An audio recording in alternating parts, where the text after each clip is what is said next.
బులెటిన్లో మరో breaking news చూస్తున్నాం. డిప్యూటీ ముఖ్యమంత్రిగా ప్రమాణ స్వీకారం చేసిన పవన్ కళ్యాణ్ ఈరోజు తొలిసారి సచివాలయానికి రాబోతున్నారు. సచివాలయంలోని 2వ బ్లాకులో గల తన ఛాంబర్ను పరిశీలించనున్నారు. మధ్యాహ్నం 1 గంట సమయంలో సీఎం చంద్రబాబుతో భేటీ అవుతారు.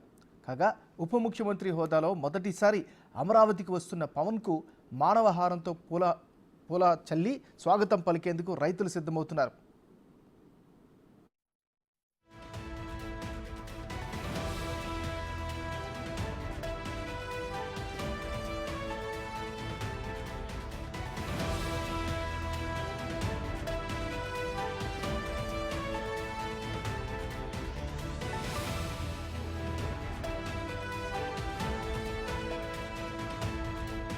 కొద్దిసేపటి క్రితమే పవన్ కళ్యాణ్ గన్నవరం ఎయిర్పోర్టు నుంచి సచివాలయానికి బయలుదేరారు.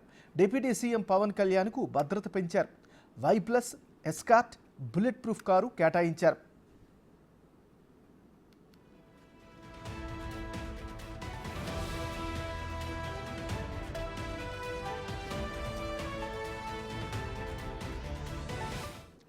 బులెటిన్లో మనం బ్రేకింగ్ న్యూస్ చూస్తున్నాం. జనసేన పార్టీ కార్యకర్తలు కానీ పవన్ కళ్యాణ్ అభిమానులు కానీ ఎప్పుడెప్పుడు అని ఎదురు చూస్తున్నటువంటి సమయం మరి కాసేపట్లో రాబోతుంది. ఎందుకంటే ఉప ముఖ్యమంత్రిగా ప్రమాణ స్వీకారం చేసిన తర్వాత కొనిదెన పవన్ కళ్యాణ్ ఈరోజు తొలిసారి సచివాలయానికి రాబోతున్నారు.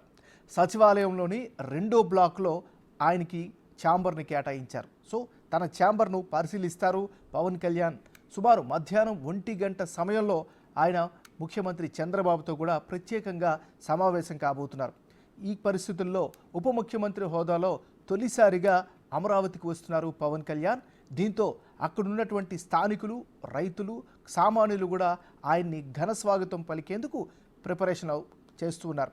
మానవహారంతో పూలు జల్లి పవన్ కళ్యాణ్కి స్వాగతం పలికేందుకు కూడా స్థానికంగా ఉండేటటువంటి రైతులు సిద్ధమైనట్టుగా కూడా తెలుస్తోంది.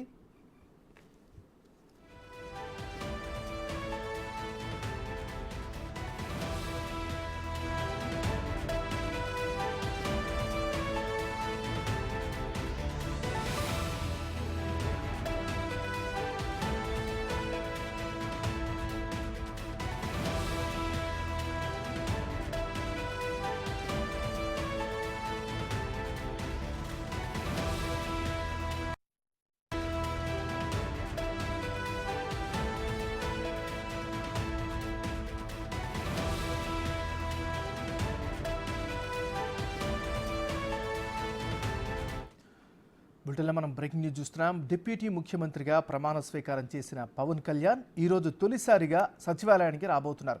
సచివాలయంలోని 2వ బ్లాకులో గల తన ఛాంబర్ను పరిశీలిస్తారు. మధ్యాహ్నం 1 గంట సమయంలో ముఖ్యమంత్రి చంద్రబాబుతో భేటీ అవుతారు. మరోవైపు ఉప ముఖ్యమంత్రి హోదాలో మొదటిసారి అమరావతికి వస్తున్న పవన్ కళ్యాణ్కు మానవహారంతో పూలు చల్లి స్వాగతం పలికేందుకు రైతులు సిద్ధమవుతున్నారు. ఇక ఇదే అంశానికి సంబంధించి మరింత తాజా సమాచారాన్ని మా రిపోర్టర్ మల్లికార్జున్ లైవ్లో అందిస్తారు. మల్లికార్జున్, చెప్పండి, పవన్ కళ్యాణ్ ఎన్ని గంటలకి అక్కడ చేరుకుంటారు? ఈరోజు ఆయన కార్యక్రమ వివరాలేంటి? తాజా పరిస్థితి ఏంటి? నాగరాజ్ డిప్యూటీ సీఎంగా ఏదైతే ప్రమాణ స్వీకారం చేసిన తర్వాత మొదటిసారిగా అమరావతిలో కూడా ఆయన అడుగు పెట్టబోతామన్నారు. గన్నవరం ఎయిర్పోర్ట్కి ఇప్పటికే చేరుకోవడం జరిగింది. అక్కడి నుంచి నేరుగా విజయవాడ క్యాంపు ఆఫీస్ ఏదైతే ఉందో, deputy CM Panchayati Raj camp office ఏదైతే ఉందో ఆ ఆఫీస్కి మరికొద్దిసేపట్లో చేరుకోబోతా ఉన్నారు. అక్కడ చేరుకున్న తర్వాత ఆయన క్యాంప్ ఆఫీస్ని అధికారికంగా ప్రకటించడం జరిగింది. ఆ క్యాంప్ ఆఫీస్ని ఆయన పరిశీలించబోతా ఉన్నారు. మొత్తగా ఆయనకు అనుగుణంగా ఉండేందుకు ఆయన కొన్ని సూచనలు అయితే అక్కడ అధికారులకు చేయబోతా ఉన్నారు. అది ముగిసిన తర్వాత నేరుగా ఆయన జనసేన పార్టీ ఆఫీస్కి పవన్ కళ్యాణ్ వెళ్ళబోతా ఉన్నారు. అక్కడ పవన్ కళ్యాణ్ కార్యకర్తలతో, నాయకులతో మాట్లాడబోతా ఉన్నారు.